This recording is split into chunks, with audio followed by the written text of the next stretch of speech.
Na anatomia da coluna, além dos ossos, das vértebras e dos discos, os ligamentos têm um papel muito importante, principalmente em relação à estabilidade da coluna. E muitas vezes os ligamentos também são vilões, né? Porque o espessamento dos ligamentos pode gerar compressão dos nervos e estenose do canal lombar. Eu sou o Dr. Alberto Gottfried, médico ortopedista, especialista em cirurgia de coluna, e o assunto de hoje é sobre a anatomia da coluna vertebral, mais especificamente sobre os ligamentos que fazem parte da coluna. E é interessante falar sobre isso porque os ligamentos, eles fazem parte de todas as camadas praticamente da coluna. Desde a camada mais dorsal, ou seja, mais perto das costas, né, até a camada mais ventral, mais próximo da barriga. Ou seja, existem ligamentos que servem para dar estabilidade, né? A maioria dos ligamentos da coluna servem para dar estabilidade. Alguns deles dão estabilidade em flexão, né? Estabilidade quando se curva para frente. Outros dão estabilidade em extensão, quando se faz a inclinação do tronco para trás. Estabilidade rotacional, né? Tem ligamentos que ligam vértebra com vértebra. Tem ligamentos que recobrem o interior do canal vertebral. E também algumas doenças são decorrentes do próprio espessamento ligamentar, né? Como é o caso do espessamento do ligamento amarelo na estenose do canal lombar. Muito bem, então, para ficar bem didático aqui, eu vou falar sobre a anatomia ligamentar indo do mais dorsal possível, mais perto da pele, para o mais ventral possível, que é mais perto da barriga. Então, o primeiro ligamento é aquele que a gente consegue apertar, palpando as costas, né? Palpando aqui o meio da coluna, a gente sente aquelas proeminências ósseas, que são os processos espinhosos. Então, as bolinhas que a gente tem no meio da coluna, né? Que a gente consegue ver isso desde a cervical até lá embaixo.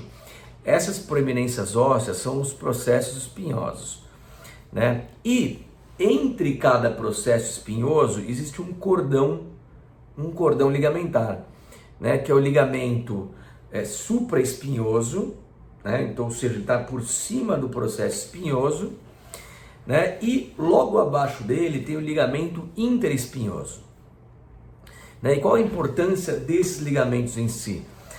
Esses ligamentos são muito importantes para que se tenha estabilidade, que é do tipo inflexão, né? Esses ligamentos eles evitam, né, que a coluna fique corcunda, fique cifótica.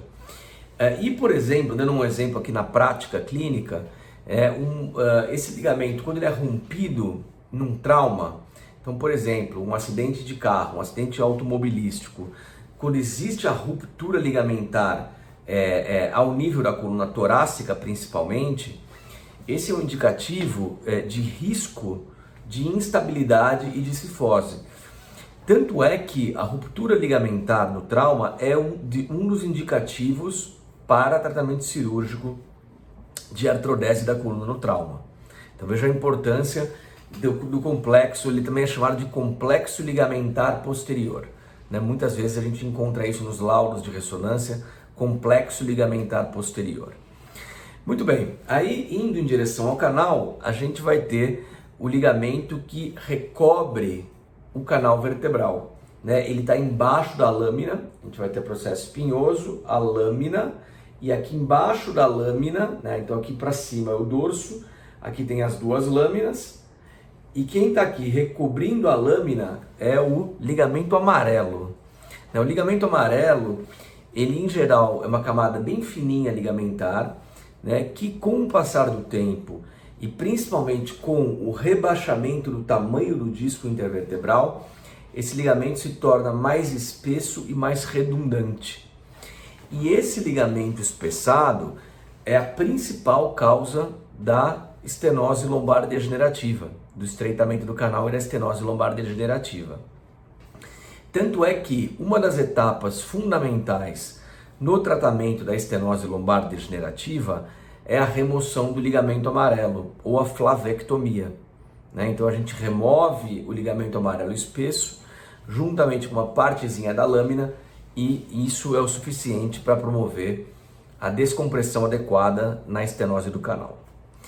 Muito bem, então a gente desceu, a gente recobriu o canal, aí aqui tem o saco dural, certo?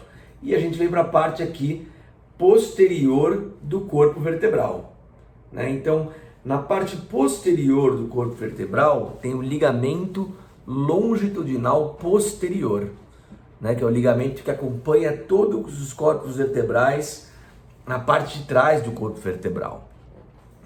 E esse é um ligamento que, principalmente em asiáticos, na região cervical, tem uma doença conhecida como ossificação do ligamento longitudinal posterior, né, que é uma das causas de estenose da coluna cervical com mielopatia cervical, que é mais comum em orientais, tanto é que as principais cirurgias para descompressão da medula espinal na região cervical vêm de autoria de japoneses principalmente, porque eles são os grandes estudiosos do assunto.